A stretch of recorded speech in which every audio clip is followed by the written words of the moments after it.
premier boxing champions. I think this is Figueroa. Please welcome to the stage at this time the challenger. With a record of 15-1, the world ranked contender, here is Damien "Sugar" Vázquez. He was talking big shit yesterday at the final press conference.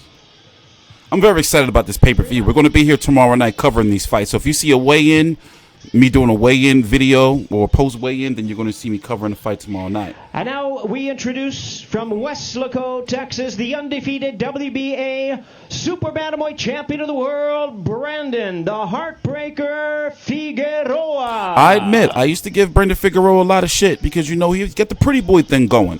And, you know, I was like, why he always trying to be pretty all the time? But I like him. The only problem is, as a fighter. All right, fans, we're ready to bring our fighters to the scale at this time. The WBA Let's go full Super screen. Bantamweight Championship of the World weight limit is 122 pounds. First, here is the challenger, world ranked contender from Las Vegas, Nevada, Damien "Sugar" Vázquez.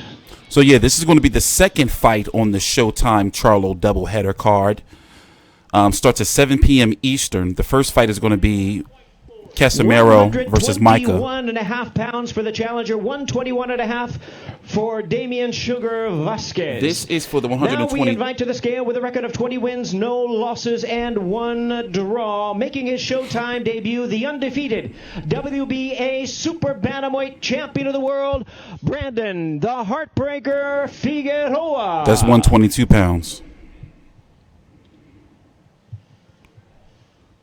The biggest issue I have is he fights like Omar Figueroa, his brother. 122 pounds, right at the limit for the champion. And it's only but Figueroa. so far that style's going to get pounds. You know? It's only but so far that style's going to get you. So I'm going to be here tomorrow covering all these fights. And, you know, it's hard, like, especially when you look at, you know, the WBA. So, for example, WBC champion Ray Vargas, he's a champion in recess. He's going to be out for at least another 9, 10 months or to a year because he's got a broken leg or whatever. So don't be surprised if Nery and Danny Román, if they both win, end up fighting for the WBC title because Ray Vargas is considered a champion in recess.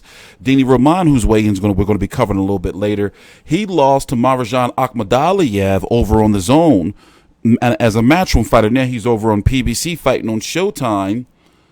And, you know, we're going to talk about that fight when it comes up. But basically, you know, he's got, you know, between him, Brandon Figueroa, Nery, Steve Fulton, PBC's got a nice little stable of fighters right there. You know, and with Angelo Leo too. So between that WBO and WBC, there's some nice fights to be made along those lines for in-house, you know, if PBC needs to. So yeah, once again, we're going to be here tomorrow night with this fight for the WBA world champion, and I don't have Brandon Figueroa being able to beat Akhmadaliev. It's just all weird. But as I said, though, I don't even expect for him to fight him. I expect for him to fight a Nery, a Román, or any of those guys. You know, even Fulton. Remember, they was flirting around with that at one point in time. So let's get on through these weigh-ins. We're going to be here tomorrow once again, post-fight press conference. I'm covering this card, covering UFC. It is going to be busy. Please subscribe.